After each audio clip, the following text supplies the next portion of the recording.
What if you could hit reset this summer and feel better than you've felt in years? The Reboot and Refresh Dry July experience is more than just a break from alcohol. It's a chance to reconnect with your energy, your confidence, and your clarity. Inside this 30-day challenge, you'll get powerful daily support, mindset tools, coaching, and the community connection you actually need to make it stick. This isn't about white-knuckling your way through July. It's about discovering how good life can feel without alcohol in the way. So if you've been feeling stuck, tired of the start-stop cycle, or just curious about how much better life could be without alcohol running the show, join us for the Reboot and Refresh Dry July experience. It starts on July 1st, and you can sign up today by visiting the link in the show notes. I'm so excited for you to start your alcohol-free summer transformation. This is the No More Wasted Days podcast, and we're your hosts, Sara Kaufman-Bradstreet and Heather PG. Grab your favorite NA drink and listen as we share vulnerable stories so you never feel alone on your alcohol-free journey. And gain insights from us as we break down our most used tips and strategies that have kept us alcohol-free. It's time to break free from wasting any more of your days to the drinking, blackout, hangover cycle. Welcome to another episode of the No More Wasted Days podcast. I'm one of your hosts, Sara. I'm Heather. And today, Heather is going to be talking all about a sober summer, hot mess vibes, but make it healing. And I told her, I said, oh my gosh, I read the first sentence of your notes and I thought, yep, this is going to be a good one. So I'm going to let Heather take it away. Yeah, so it's summer. And if I'm being honest, it used to be my favorite season for the wrong reason. Boozy brunches, wine slushies, yes, they're a thing. Beach days that blurred into really messy nights. Oh, yeah. Ugh, I can feel that when you say it. It sounds painful. And yeah, now 4 years and some change in, I know that it's different. And navigating a summer without alcohol, without the false sense of freedom it gave me, now I have a whole new kind of clarity. And today I'm going to talk about what summer actually feels like in sobriety. The weird, the beautiful, and the moments that surprise me. So it's not a perfect how-to episode. And if you know this podcast, you know Sara and I don't just sit in the mess. We're going to share some tools too. So you'll hear both. Real talk and some actual strategies to make your summer feel good, grounded, and real. Whether you're rocking a sober summer, newly curious, or somewhere in between, this one's for you. I'm excited because I used to have summer Sara. Ah, yeah. I forgot about that when I was writing this. Oh, yeah, summer Sara, because I was a teacher. Yeah. So I didn't have to work in the summer. And that meant I could drink a lot more. And oh my gosh, my first summer, I quit drinking in May. You quit drinking in April. So summer happened fast for both of us. Oh, yeah. Oh, I was scared. I was like, oh, what's summer Sara going to be like? And that's when my husband was like, what if it's summer Sara 2.0? And I was like, okay, I'll go with this. Yeah. I will say that my second summer, I was like more nervous. Like, is this going to be fun? And I was like, you've already done this once. Like, it's going to be okay. Absolutely. Yeah. So summer expectations versus reality. In my thoughts, summer itself is a whole vibe and it's different. It's clearer, sometimes quieter, and occasionally lonelier. Like not being invited to the pool party because they assume you don't have fun anymore. Or worse, being invited and realizing it's less about you and more about them feeling like they did the right thing by including a sober person. Oh, that's really interesting. Yeah. I haven't even ever thought about that one. I have some good sober friends that I've made here, which makes things a little bit easier. But I do definitely feel like, I kind of have to work harder to connect with friends in the summer than I used to, just because I can't just invite people over to drink on my deck. Right. I have to be like, come over and hang out. I guess you can bring your own alcohol. Right. This felt more applicable to me when I first quit and I stopped getting invitations. And then I was like, it has to be about me because I don't drink because I'm perceived as not as being much fun. And I really think a lot of this doesn't have anything to do with me and a lot to do with others, right? Yes, always. Oh my gosh, always. Because people aren't actually thinking about us. Like, and I know sometimes that sounds really harsh, but who are you thinking about most of the time? You're self-reflecting most of the time. You're feeling awkward in your skin and you're not thinking about other people. So that's what other people are doing too. Right. And that kind of helps. But then there comes that piece of you feeling like you have to make people feel okay with you not drinking. It's like a whole twisted thinking about ourself circle that we get into, right? Absolutely. Absolutely. And there's this idea that sober summer is just sunshine, smoothies, and yoga mats. And Doesn't sound too bad. no, sounds great. That definitely can be your summer. And sometimes the reality is staring down a Saturday with no plans, wondering if this version of you is allowed to take up space without being entertaining. Mm-hmm. I mean, you could still be entertaining without drinking, right? And you're allowed to take up space without feeling like you need to be the drunk one or the one that self-deprecates to make people laugh, right? Like that's the kind of entertaining. I mean, and you can just be yourself, and that is entertaining. I promise you. Yeah. I know sometimes I'll feel like if I'm not doing something like quote unquote fun every day of the summer, like it's not a lake day, we're not going on a hike, then I feel like I'm boring, right? I used to fill those boring gaps with drinking, and that would make it seem fun because it slows down your brain, and then the boring stuff seems exciting because you've slowed down your brain enough. And I have to remind myself of that and also be like, it's okay if some of the days in the summer are binge watching a show on Netflix in the air conditioning. Yeah. Like, there's nothing wrong with that. No. And I have to remind myself of that because I get stuck in that. Like, oh, I'm not being fun enough. I'm not having an adventurous enough summer. And every day can't be an adventure. Right. So or it's just maybe a calm different, down. like my daughter and I say like, God, this is our lucky day, or this is a great day, right? Maybe there's the reframe on the days where you're enjoying the air condition and the Netflix or the same with me, you know? Like every day can be an adventure, and that in itself can be an adventure. Yeah, exactly. I mean, there were days where I didn't have air conditioning, so just be grateful Good God, that I would now die. I have it. Yes. Oh my God, it's the worst. Yes. All the time when we walk into our house now, we're like, air conditioning. Yes. Because, man, trailer living and yurt living, Yeah. and summers were uncomfortable. I don't like hot weather, and I live in the South, which is kind of funny. But I know. I was going to say, you got to move to the Pacific Northwest Right? where it cools down each don't night. tease me with a good time. And sometimes these like moments where we're like looking at our Saturday and we don't have any plans, sometimes we can feel that and everything else more deeply. Even the fun, adventurous, we're going to feel that more deeply. Yeah. Because there's nothing to take the edge off. And honestly, the edge is where I started to feel real again.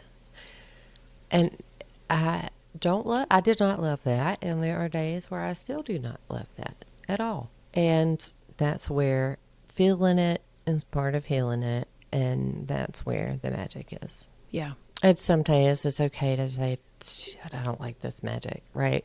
I want a different kind of magic. I get it. Yeah. So what you actually enjoy now. So this summer, I'm noticing how good it feels to be fully present. Laughing with my daughter by the pool, like really laughing, but like really, really laughing. And not worrying if I slur a word. Or not panicking because I forgot sunscreen, just trying to get one drink in, right? And I definitely don't miss waking up with the anxiety and pretending it was just tiredness. All the time. All the time. I'm just tired. It might be allergies. I feel like I blamed hangovers on allergies. I was allergic to Kettle One. I know. Isn't that so strange? Yeah. Oh, I was just allergic to all those beers I had. Like, oh my gosh, the summers. And the feeling of like, oh no, I'm already slurring my words. Do people notice? They do. Well, unless they're drinking with you. But it's like, but now I don't have to worry about that. And it is so freeing. I was thinking about that just the other night. My parents were over for dinner and I was like, how nice to just sit and chat with them and not have this inner thought that they're judging me because I'm Yeah. drinking too much. Yeah. And my dad tried one of our non-alcoholic beers because he said he's like, oh, I've been looking for one that tastes good because, he's the beer a night guy, not even a beer a night, but he goes, I'm tired of having a beer and then I'm tired. And he goes, I just want to be able to have a beer with dinner, but not feel tired afterwards. So I was like, oh, well, next I'll make you my ginless gin and tonic. Right. Yeah. And, waking up and being tired and knowing why, and knowing it's not alcohol is amazing.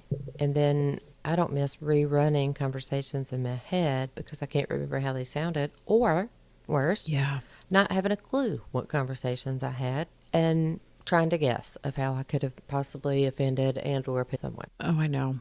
The worst. That was the worst feeling. Yeah. And now, like, the small things can feel more electric.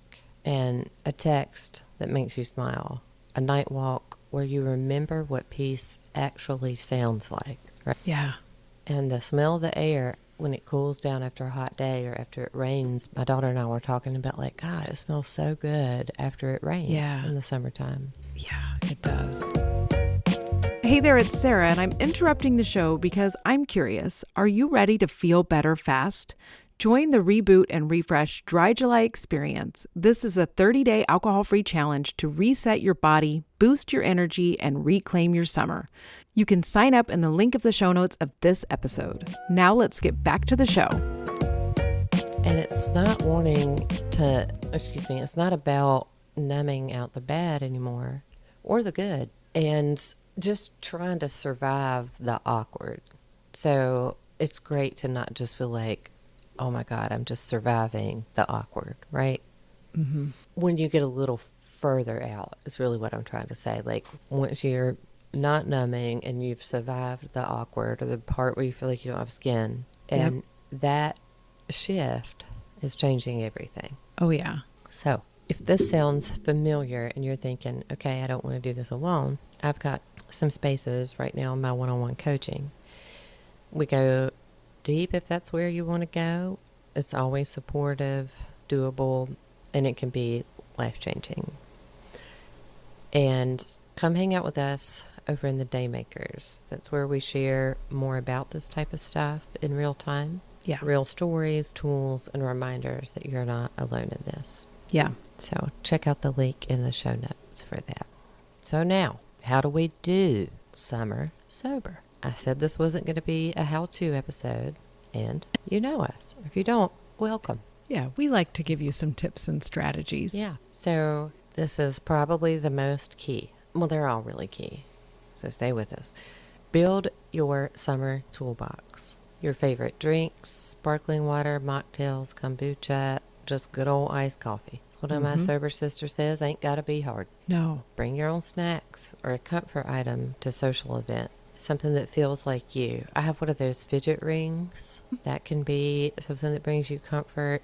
I wore an amethyst forever. You could sit there and hold your little amethyst if you get nervous. Just something to bring you comfort. If you're into crystals, bring the crystals, right?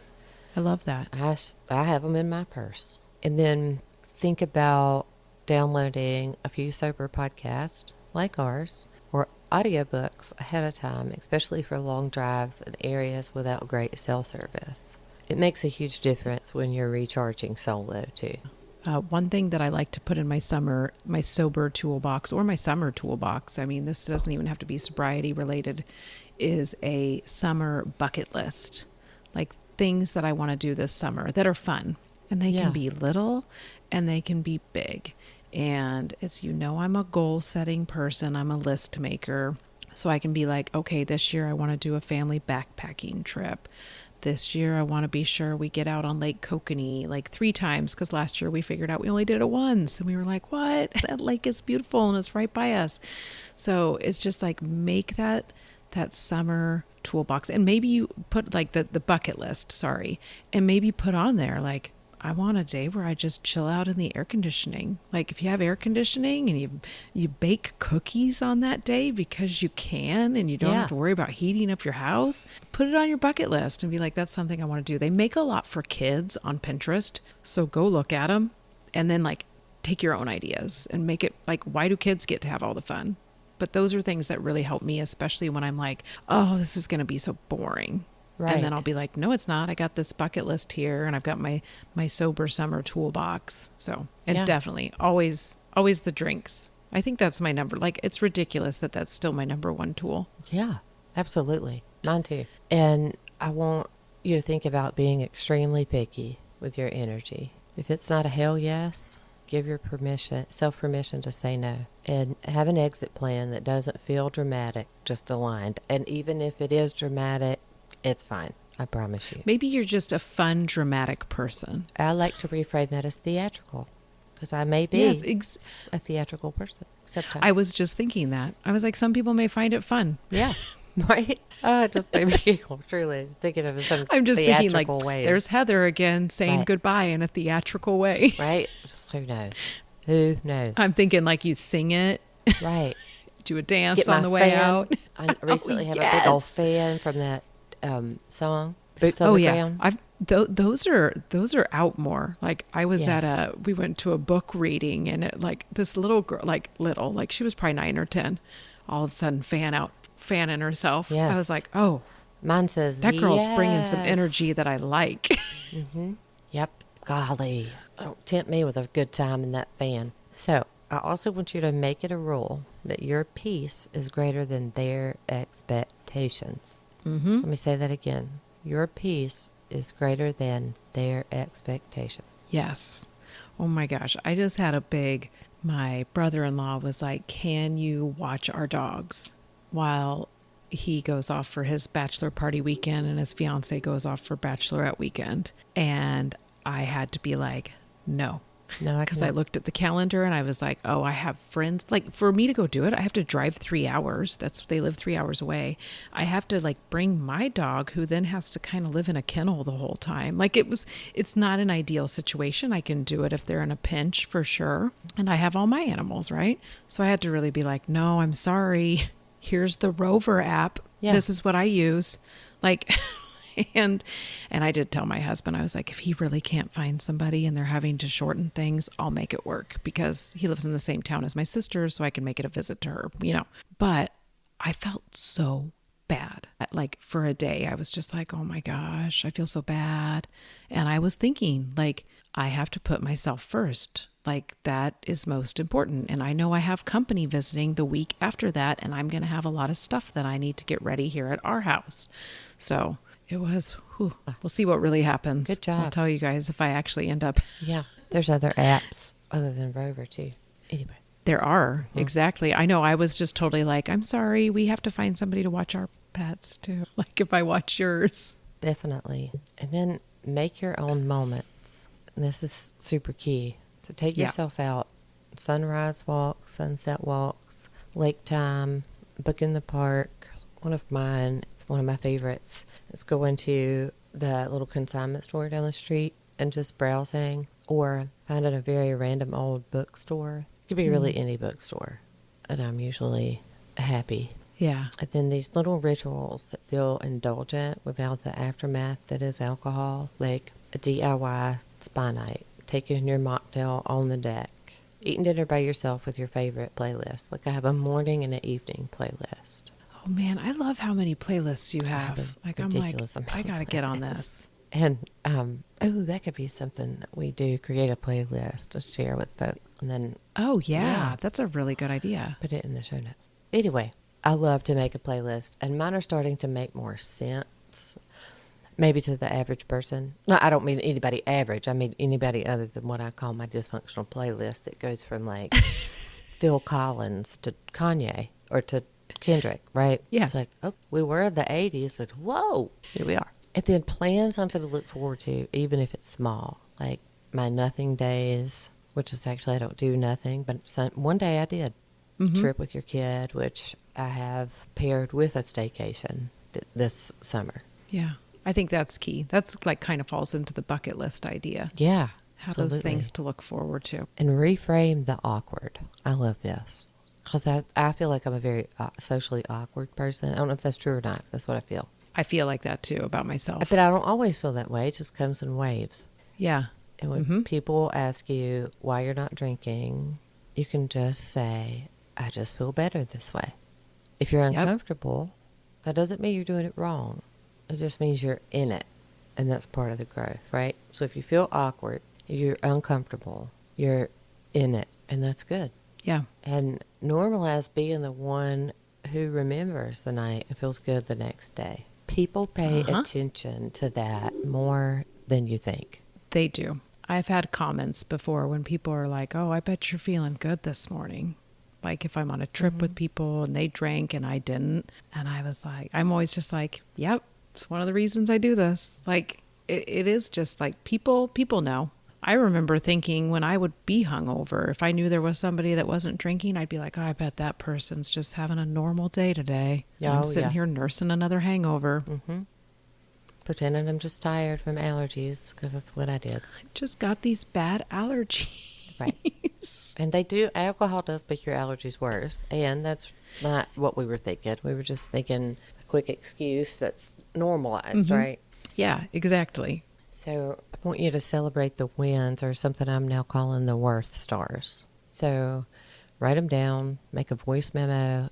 If you have an iPhone, you can text yourself and text the moments or capture the moments where you felt proud, even if they're small. I like that idea. And save the sweet messages. Take a screenshot or, write it down. Yeah. The soft sunsets, take a picture. The belly laughs with people who actually see you. Like, write that down. Write that moment down. And remember it and go back to it with that person and be like, remember that time you accidentally peed your pants? We were laughing about X, Y, and Z.